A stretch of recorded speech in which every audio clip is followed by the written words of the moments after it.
Now back to In the Zone on Sports Radio 1340 WEPM.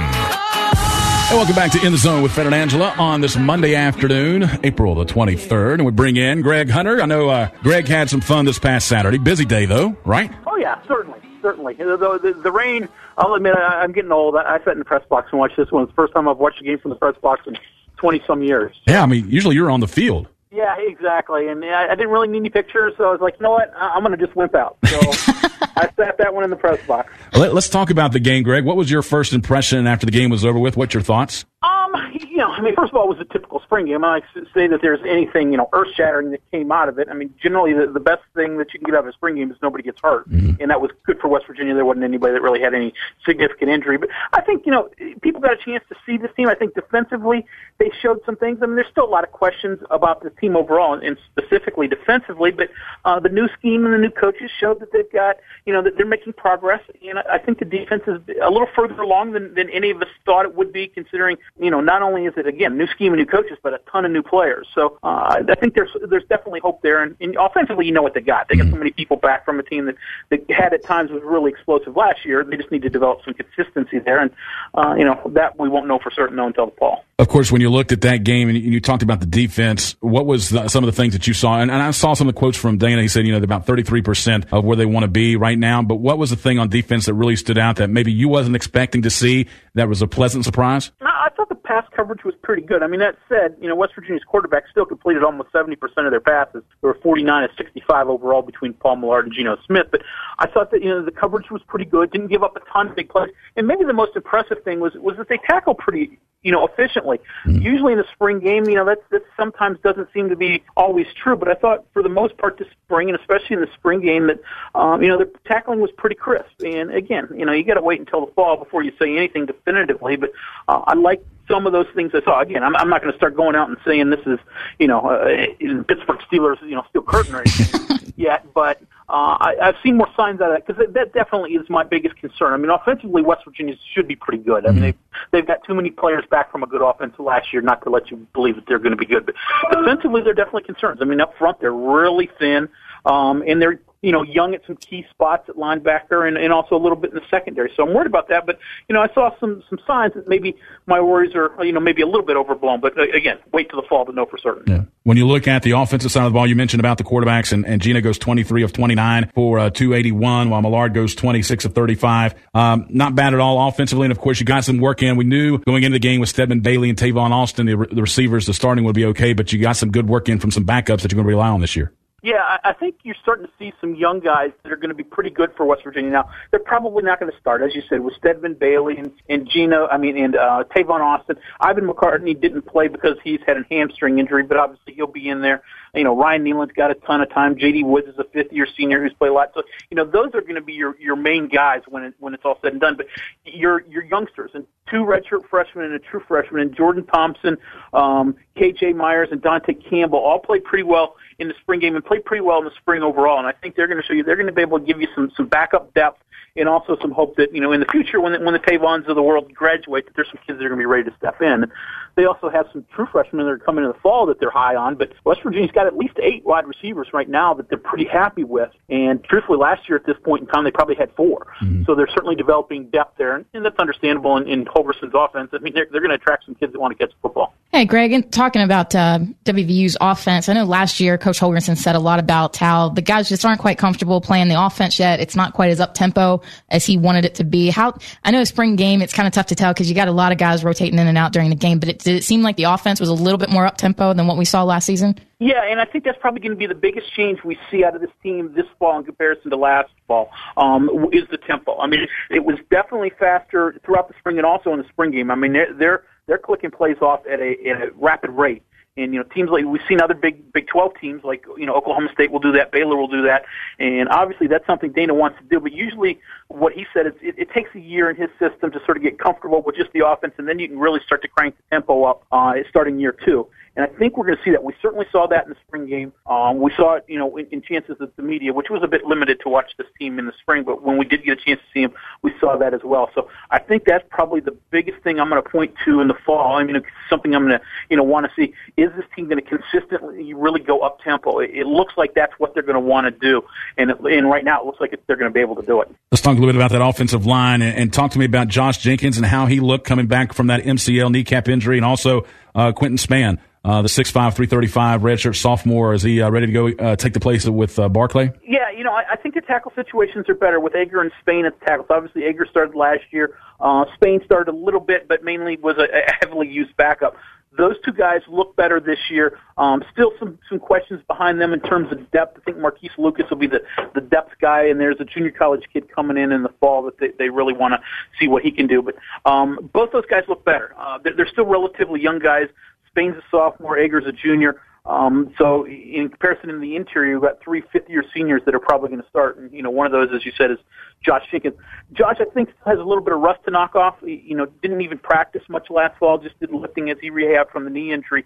But I thought he looked pretty good this spring, for a guy who hadn't been in pads in, almost a year, I guess about 10 months between the injury he suffered in the spring game of 2011 and when he got back to practice in March. So I think he's fine. Physically he definitely is fine, just sort of, getting back up to game speed. I thought he did a pretty good job of that. But, with Jeff Braun, who played left guard last year, back over to right guard, and then probably the leader of the whole group, Joey Manson at center, those interior three should be pretty good.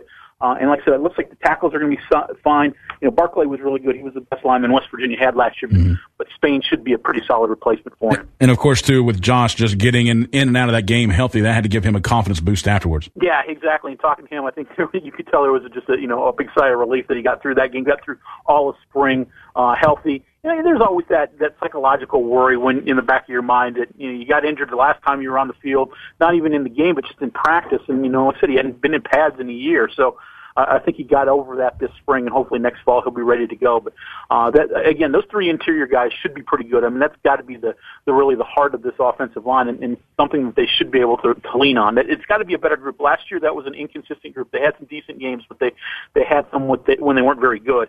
And this year they can't go through that up and down. They can't go through the roller coaster. They got to be consistently solid, because in this league, what kind of athletes you're going to face, defensively on a night in or game in, game out basis. 4:34 is the time. We're talking with Greg Hunter, talking about the West Virginia Mountaineers spring football game back on Saturday. And we've talked about the offense and, of course, Gino and the job that the quarterbacks have done, the wide receiver. Talk to me about the running game a little bit, because I know there's some question marks there. Yeah, and some of that obviously is going to start up front with the offensive line, but I think in terms of the backfield situation, you're going to be okay. Andrew Bowie and Sean Alston both had very good springs, especially Alston, who's had so many injury situations throughout his career. He's finally basically healthy this spring and really looked pretty good. He's a different type of back. He's a bigger power back and gives you some pop. Now, he may not be a guy who's going to break many long runs for you, but he certainly can do some things that are going to be pretty nice. And then Bowie's solid. I guess the question mark is Dustin Garrison, who, of course, spent most of last season as a starter before injuring his knee right before the bowl game. He missed all of spring, but he was starting to run on the side. At the end of spring practice, and it looks like his knee's coming along. And talking to him, he says, it's starting to feel pretty good. But how will that be come August? Will he be ready to go? Basically 6 months after, or I guess it'd be close to 8 months after complete reconstructive surgery. If you have all three of those guys, you're in pretty good shape, because Zane says it's going to take 3 running backs in his system, because that's what the number he wants. But if Dustin can't go, then I guess that gives you a little bit of concern in terms of the depth situation there. Overall, after talking to Dana this past weekend, what was his thoughts after the spring game? I think, sort of the same that he was probably the last week and a half of the spring. He was pretty happy with the installation of the defense, thought that they'd really started to perform pretty well the last week or so of spring practice. Wasn't as happy with his offense, thought they got a little maybe complacent. You go through some of those sort of, end of spring blues. You've been, fighting against each other for so long. You don't have a game coming back, so you probably let up a little bit. So he wasn't as happy with his offense in the last week of spring or during the spring game, thought they could be more efficient, but wasn't completely displeased. But I think for the most part, he thought they got done what they needed to get done, got the installation in terms of the defense, and the new coaches now feel comfortable over there as well. So I think he likes where they're at. But, one thing he reiterated several times was they've got about 33% of everything installed and everything done. So obviously that means there's a whole lot left in front of them once they get to August. Hey, Greg, give me your overall evaluation of the spring football game as far as the game went, the coaching staff, and all that heading into the fall, into the new conference. I think it went, pretty well. I mean, it's such a different world that West Virginia's headed into that, you really don't know what to expect. I mean, we've talked about a couple of times, on Sportsline, that, if you're still in the Big East, you probably have a pretty good feel, and you probably feel pretty confident. West Virginia's going to be pretty good. They're definitely probably the cream of the crop of the Big East. Well, but they're not playing in the Big East anymore, and they're playing against teams that are obviously traditionally very good in a league that's traditionally really good. And how's West Virginia going to stack up? I mean, on a one-game basis, we've seen, in a BCS Bowl, West Virginia can play as well as anybody, but you're going to have to play 9 of those this year. So, how do they face Oklahoma one week and then Oklahoma State a couple weeks later, and Texas and then Texas Tech, and go on and on.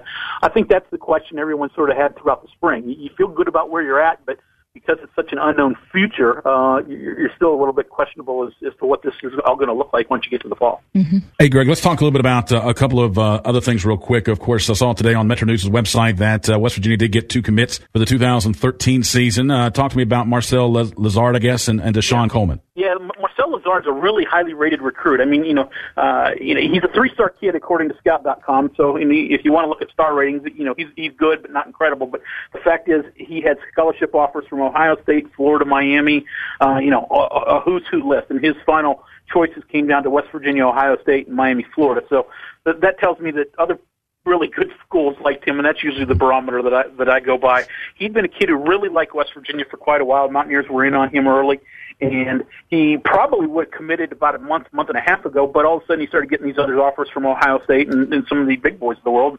He said he better pause and take a look what they have to offer. Well, he went to those places, visited them, and came back and said, you know what, I still like West Virginia. So, I think West Virginia has to feel really good about that. And as an offensive lineman, certainly at a position where West Virginia can't have enough good ones. I mean, they've been thin there for several years now, and they're starting to recruit better in terms of numbers, but this is a kid that certainly in the future hopefully can help them out a great deal. And then the other kid is a kid from western Pennsylvania that he's more in the north of Pittsburgh area that West Virginia really likes.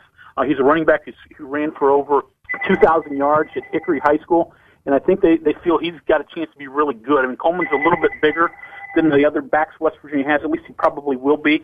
He's 170 now, but I've seen him. He's got a bigger frame. He's probably going to be about a 200-pound kid in high school. Runs really well. Like I said, had over 2,000 yards as a junior, and they feel really is a good back. So these are the first 2 commitments for West Virginia. They had a kid in the past, but that kid had flipped and went back to Ohio State, an Ohio kid who finally got an offer from Ohio State and changed his mind. So these are the first 2 kids of this class, but I think they'll probably start getting a number of commits here relatively quickly. Hey, Greg, one final question. Any update on the status of Ford Childress? No, I mean, Dana was sort of asked about that and said, it's going to be an internal thing. I mean, I certainly don't think that he's going to be dismissed. I mean, I'd be stunned from that. I mean, he seems to be a good kid who made a stupid mistake, and haven't we all done something like that at times? He obviously was punished by not being allowed to dress or play in the spring game, and I'm sure there'll be a further punishment for him along the line. And obviously, he's got the legal ramifications to deal with from the DUI, but I would be really surprised if he's not part of this football program in the future. All right. And also, Greg, real quick, I know from the basketball standpoint, and this doesn't affect West Virginia, but I want to get your thoughts on it. Just came down about right before, about 4:15, that Virginia Tech fired Seth Greenberg today. Yeah, I saw that, and I'll admit, very surprised. I mean, it's an odd timing for firing. Usually they come a little closer to right at the end of the season. But, he's a guy who's always had his team right on the cusp, but never quite got there. And I'm not going to say it's going to have any immediate effect on West Virginia, and who knows the long-term future. But West Virginia and Virginia Tech have gone head-to-head for a lot of basketball recruits over the years. So, including Nate Adrian here in Morgantown, his other big offer that he was really considering was Virginia Tech. So you never know what that will mean in terms of the future. Maybe this will open up a couple of their current recruits that maybe West Virginia will visit. Maybe it won't. But, can't say it doesn't have any effect on the Mountaineers either, because every time, there's a change in your area, it always can, affect the recruiting territory. Yeah. The amazing thing to me was he was actually with a recruit when he was known that he was fired. Yeah, well, wow. I mean, that's coaches. They're usually with recruits, and this is that time of year. But, I'll admit, I was a little surprised. I mean, not that, he'd been some highfalutin coach that had been incredibly successful, but odd timing, and you'd never heard any, really whisperings about his possible firing. So I was surprised by it, but I get surprised by a lot of things. Yeah. Of course, to West Virginia, Virginia Tech, last report, they were getting ready to play some basketball next year. So if they play, they'll have a new coach.